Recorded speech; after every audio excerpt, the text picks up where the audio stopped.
तो पूरा कर रही है। ఒక రోజున एक दिन ना దేవుణ్ణి ఎరగని వారు वो परमेश्वर का न ढूंढने वाले ఆమెను పట్టుకున్నారు, वो उसको पकड़ लिए, ఆమెను చిత్రహింస చేశారు, उसको वस्त्रहीन कर रहे हैं, ఆమెను కొట్టారు, उसको मार रहे हैं, ఆమెను వీధిలో ఈడ్చుకుంటూ పోయారు, उसको घर से घसीट कर ले जा रहे हैं, ఆమెను ఒక చోట నిలవబెట్టారు. उसको एक पेड़ के पास एक किनारे पे खड़ा कर दिया। నువ్వు యేసు ప్రభుని నమ్ముకోవద్దన్నారు. तो प्रभु यीशु को मत विश्वास करना। యేసు ప్రభుని నమ్ముకుంటే वो आप अगर यीशु प्रभु को स्वीकार करने से నిన్ను వస్త్రహీనురాలను हम చేస్తామన్నారు. तुम्हारे पूरे वस्त्रों को अब उतार देंगे।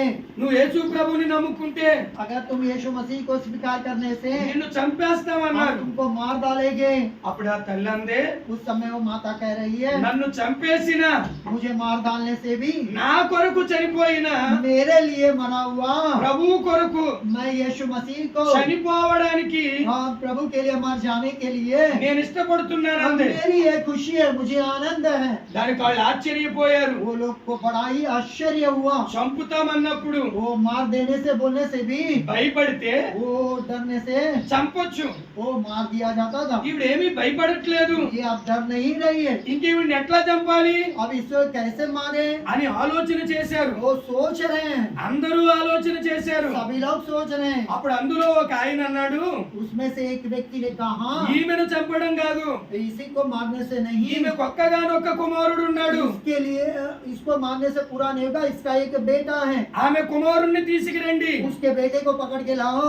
ఈమెతో నేనే इसके साथ ही యేసు ప్రభు లేడు अभी यीशु प्रभु नहीं है। అని నేను చెప్పిస్తాను. अच्छा, मतलब मैं इसे कहलावा के लूंगा कि यीशु प्रभु तुम्हारे साथ नहीं है। అని అన్నాడు. और ऐसे उन्होंने कहा। అప్పుడు గబగబా పోయి वो जल्दी जल्दी जाकर ఇంటి దగ్గర ఉన్న वो घर के पास रहने वाले ఆడుకుంటున్న वो खेलने वाला ఆ పిల్లవాడిని తీసుకొచ్చారు. उसके बच्चों को लेकर आया।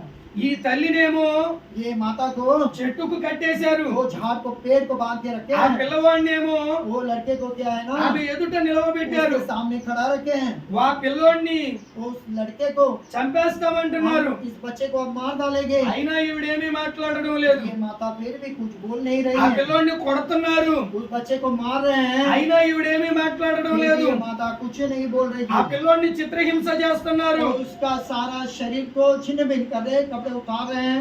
అయినా ఈమెమీ మాట్లాడడం फिर లేదు. भी कुछ नहीं बोल रही है।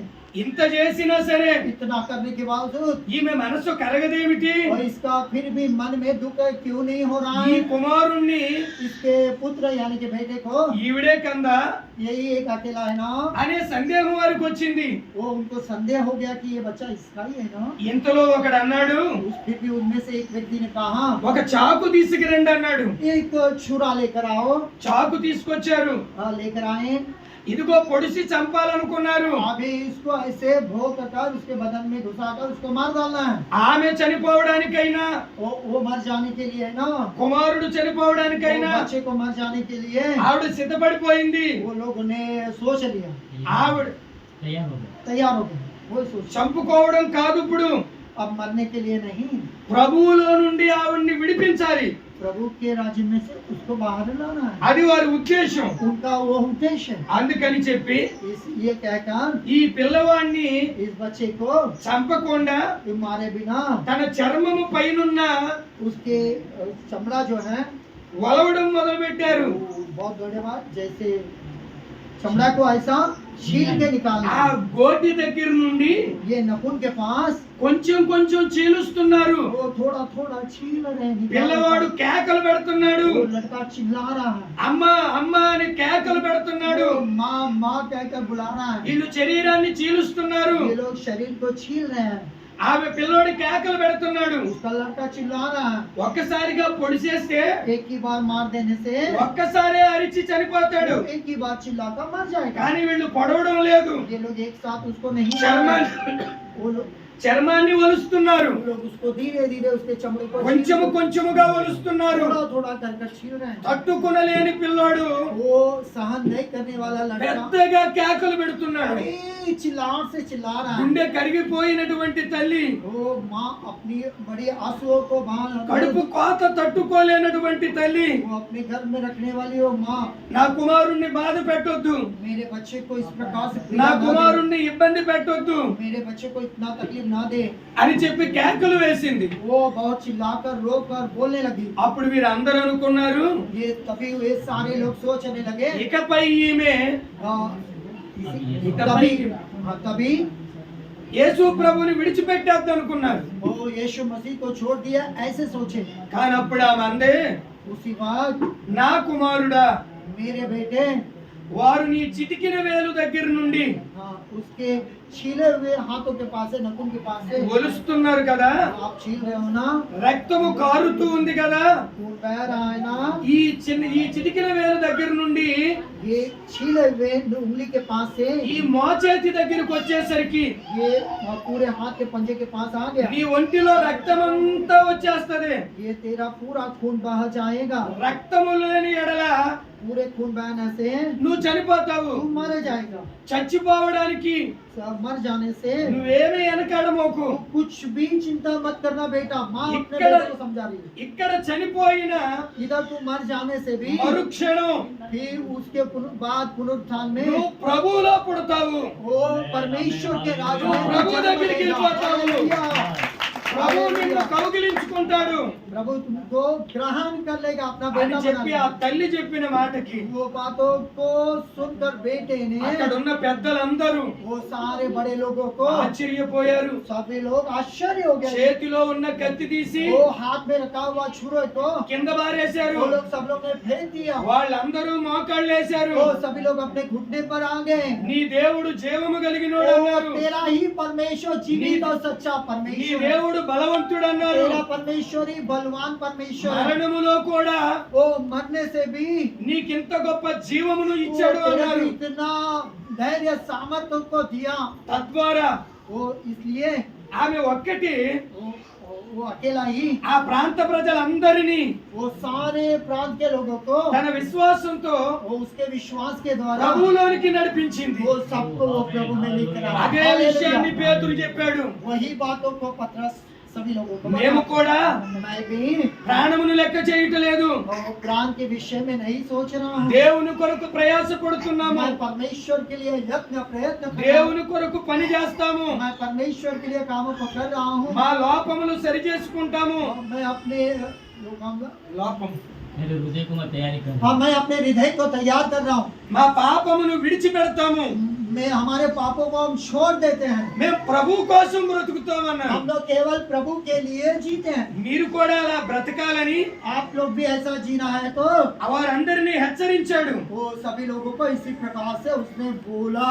ఒక్క మాట చెప్తాను, एक बात बता रहा हूँ, మీరు చేస్తున్న आप लोग जो कर रहे हैं పాపం కొరకు आप पापों के लिए ఎప్పుడైనా कभी भी ना మీ సేవకులు आपके सेवा మిమ్మల్ని అడిగితే आप लोग को पूछने से మీరు ఊరుకుంటారా? आप लोग चुप बैठोगे क्या? మీరు కోపగించుకుంటారు, आप गुस्सा करोगे, మీరు గొడవాడతారు. आप झगड़ा करने लगोगे। అవసరమైతే अगर हो सके तो మీరు మందిరం మానేసి వెళ్ళిపోతారు. आप चर्च को छोड़ के दूसरी जगह चले जाओ। అందుకనే ఇప్పుడు इसीलिए अभी సేవకులైన వారు और जो सेवक लोग हैं మీరు బాధపడనట్లుగా वो आप लोग के लिए वो कष्ट वो- सह रहे हैं। బోధిస్తున్నారు. वो आपको सिखा रहे हैं। మీకు కోపము రానట్లుగా वो आपको गुस्सा आने जैसे బోధిస్తున్నారు. आपको बता रहे हैं। మీ పాపములను గూర్చి आपके पापों का विषय ఎంత మాత్రమును केवल नहीं, మీ ఎదుట ప్రస్తావన చేయట్లేదు, वो आप लोग ये टूटा ప్రస్తావన చేయట్లేదు. आपके सामने नहीं पान नहीं रख रहे हैं।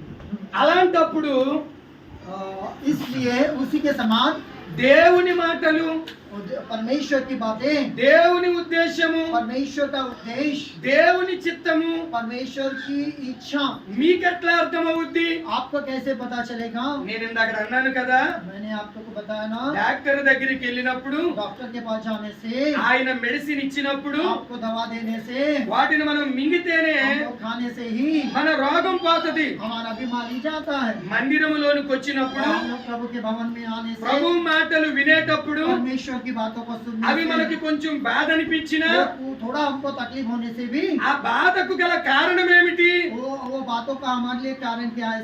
నేను చేసిన పాపమే కదా, हम लोग ने किया हुआ पापी है ना, నా సేవకునికి ఏమి పని? और हमारे सेवक को उससे क्या लेना देना? అయినను ఆయన మాట్లాడాడు. और फिर भी वो बातें कर रहे हैं। నేను మానేస్తే मैं छोड़ देने से ఆయనకి నష్టమే కదా. हाँ, उनको पूरा अच्छा ही ना।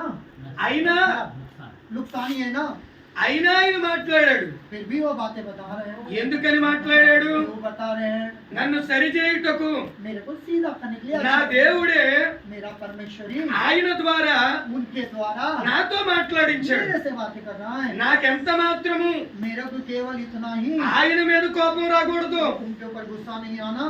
దేవుడు చెప్పిన మాటలను బట్టి परमेश्वर की बातों को सुनते ही నేను చేయుచున్న పాపము జ్ఞాపకం చేసుకుని मैंने अपने किए हुए सारे पापों को याद कर कर నా మీద నాకే కోపం రావాలి. मेरी बातों का, मेरे पाप का मुझे ही क्रोध आना चाहिए। సేవకుడి మీద కోపం వస్తే और वो सेवक के ऊपर गुस्सा आने से వెళ్ళిపోతున్నాం కదా, हम लोग चले जाते हैं ना। మరి నీ మీద కోపం వస్తే ఏం చేస్తావు? आपके ऊपर गुस्सा आने से నువ్వు చేసే పాపాన్ని आप किए हुए पाप को మానుకుంటావు. आप पश्चाताप कर लेते हैं। సేవకుడి మీద కోపం వచ్చినప్పుడు और वो सेवक के ऊपर गुस्सा आने మనం से ఆయన దగ్గర నుండి దూరంగా వెళ్ళినట్లే आप उससे दूर हो जाते हो ना।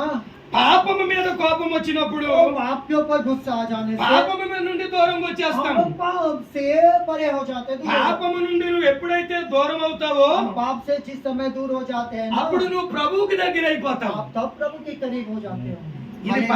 ఇది పాపం అనుకుందాం.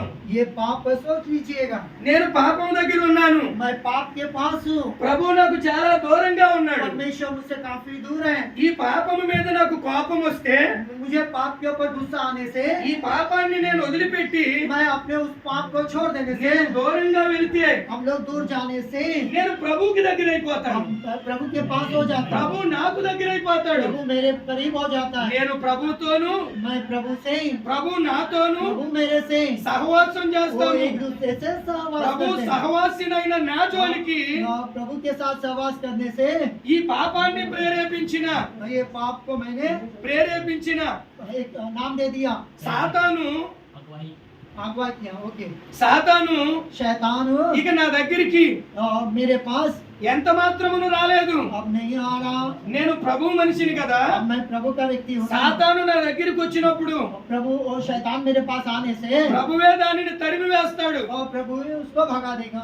అందుకనే నేను इसीलिए मैं कहता हूँ, పాపమునకు దూరంగా వచ్చి पर मैं पाप से दूर हो जाने से ही ప్రభువుకి దగ్గర అయిపోవాలి प्रभु के करीब हो जाना है। అనే నిర్ణయం తీసుకున్నారు. आज आप पास्टर जी ने ऐसे निर्णय को ले लिए। సేవకుడు ఒక మాట చెప్పినప్పుడు सेवक एक बात बोलने से అది మనకు కొంచెం కష్టం అనిపించినా हमको थोड़ा सा तकलीफ हो लगता है, మనము బాధపడకూడదు. हम लोग को बुरा नहीं लगना चाहिए। నన్ను సరి చేయడానికి मुझे सीधा करने के నా लिए సేవకుని ద్వారా मेरे सेवक के నా द्वारा దేవుడు చెప్పిస్తున్నాడు. मेरे परमेश्वर मुझसे कह रहा ఈ है, రోజు నాతో మాట్లాడాడు. ये दिन मुझसे बातें किया నా है, మార్పు కొరకే మాట్లాడాడు. मेरे परिवर्तन के लिए बातें, నా ప్రభువుకి నేనంటే ఎంత ఇష్టమో मेरे प्रभु के लिए मैं कितना योग्य हूँ, అని ఆలోచన చేయాలి. हम लोग ऐसे सोचना। అప్పుడు మనం तब हम लोग సేవకుడిని అడుగుతాం.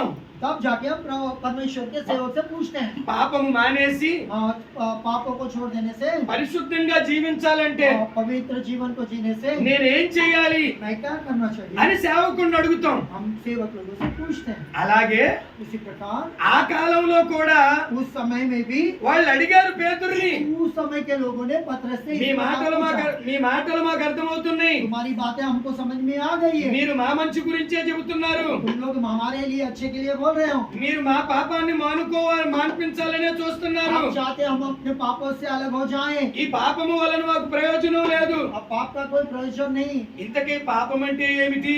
पाप बोलने से क्या, పురుషులైన వారు पुरुष है ना, మందు తాగుతారు. मधु शराब को पीते हैं, ఏంటి దాని వల్ల ఉపయోగం? उसका क्या लाभ है? అలా త్రాగడం వల్ల और उस पीते समय వారికి ఆరోగ్య నష్టమే గాని उनका देह खराब हो जाता है, ఆరోగ్య లాభం లేదు. उसका आरोग्य का कोई लाभ नहीं है उसको, సొమ్ములు ఖర్చు అవడమే గాని और सारा धन पैसा उसके पीछे खर्चा हो जाता అధిక है, రాబడేమీ రాదు. वो आने वाला भी नहीं आता है। వారికి గౌరవం పోవడమే గాని उनका जो महिमा या प्रतिष्ठा, उनका इज्जत वो भी जाना है, గౌరవం ఏమీ రాదు. वो गौरव यानी कि उनका इज्जत कुछ नहीं आता है, ప్రయోజనము లేనటువంటి उनका कोई भी प्रयोजन नहीं है। ఈ మందు ఎందుకు తాగడం क्यों पीना है शराब को? అని మన మనసు కనిపించి हम लोग ऐसा सोचने से ఆ మందును విడిచిపెట్టడమే उस शराब को छोड़ देना ही है। పాపమును విడిచిపెట్టడం అంటే. और पाप को छोड़ देने का मतलब, ఇప్పుడు స్త్రీలైన వారు ఉన్నారు, आप बहन लोग हैं, కొందరు దురుసుగా మాట్లాడతారు, बहुत लोग बहुत ही गंदी बातें गाली गलौचा करते కొందరు हैं। కొందరు చెప్పుడు మాటలు చెబుతారు, कोई भी इधर उधर की चुगली लगाने की बातें करते हैं। ఉన్నవి లేనివి చెబుతారు, जो नहीं है वो भी बताते हैं, कहानी बनाते हैं। లేని వాటిని ఉన్నట్టుగా చెబుతారు. वो जो बातें नहीं है फिर भी बोलते हैं ये बातें हैं। ఏమిటి ప్రయోజనము? क्या कारण, क्या योजना है? నీకు సంతోషమే గాని आपको खुशी है ఆ మాటల వలన और वो बातों के द्वारा ఎదటి వారి కాపురములు పోతున్నాయి, वो सामने वाला का मन टूट जाता है, दुख जाता है। వారి భార్య భర్తల మధ్యన గొడవలు వస్తున్నాయి, उनके पति पत्नी के बीच में झगड़ा लग जाता है। వారి తల్లి పిల్లల మధ్యన గొడవలు వస్తున్నాయి, उनके माता बच्चे लोगों के बीच में झगड़ा लग जाता వారి है। అత్త కోడళ్ళ మధ్యన उनके భేదాలు వస్తున్నాయి. उसके सास बहू में झगड़ा लग जाता है। ఇదియే కదా यही है ना, పాపం అంటే. यही तो पापम है ना। ఈ పాపమును చేయకుండా, ये पाप नहीं हुआ। ये ఈ పాపం చేయకుండా ये पाप किए बिना మనలను రక్షించడానికే ये हमको उद्धार करने के लिए ప్రభు మనతో మాట్లాడుతున్నాడు हमसे प्रभु बातें कर रहा है। అనే విషయాన్ని यही विषय को ఆ రోజున పేతురు వారికి చెప్పాడు. वो दिन पतरस उन लोगों को बताया। వెంటనే ఆ ప్రజలందరూ वो उसी समय सारी प्रजा के वो लोग ఈ పాపమును వదులుటట్లు हम लोग इस पापों को छोड़ने के लिए మేమేమి చెయ్యాలి हम लोग क्या करना चाहिए అని అడిగారు. और मुझे पूछा। దానికి పేతురు అన్నాడు, वो उसके लिए पेत्र उनको మీ बताया అంతట మీరు और तुम्हारे बीच में तुम ही పాపాన్ని వదిలిపెట్ట ప్రయత్నించినా और तुम लोग खुद ही अपने पापों को छोड़ने की कोशिश करने से भी పాపము మిమ్మల్ని వదిలిపెట్టదు. पाप तुमको नहीं छोड़ेगा।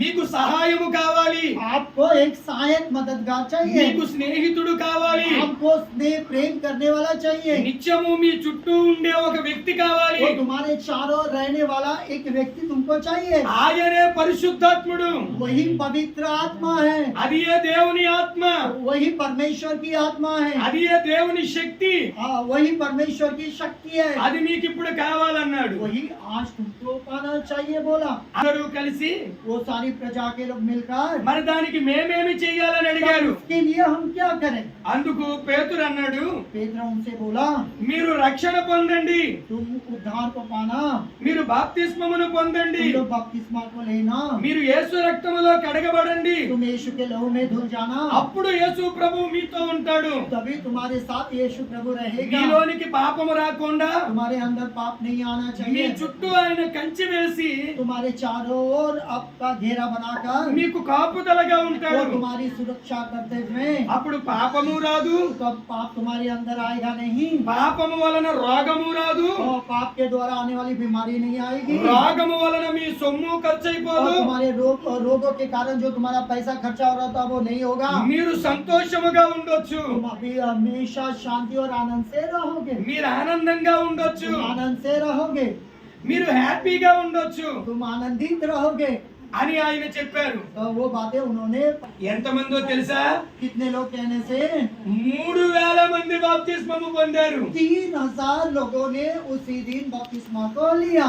ఒక్క రోజునే एक ही दिन में 3000 మంది బాప్తిస్మం పొందారు. 3000 लोगों ने बपतिस्मा लिया। ఒక్కసారి వింటేనే एक ही बार सुनने से 3000 మంది బాప్తిస్మం పొందారు. 3000 लोगों ने बपतिस्मा लिया। మరి మనం ఎన్ని సంవత్సరాల నుండి వస్తున్నాం? हम लोग कितने सालों से आ रहे हैं, ఎంత కాలం నుండి వింటున్నాం? कितने समय से आ रहे हैं, ఎంతగా ప్రభు మన కొరకు ఎదురు చూస్తున్నాడు? कितने दिनों से प्रभु हमारी बाट जो रहा है। ఒక్కసారి ప్రభువుని ఆహ్వానించు. एक बार तो भी प्रभु को हमारे जीवन में आने दे।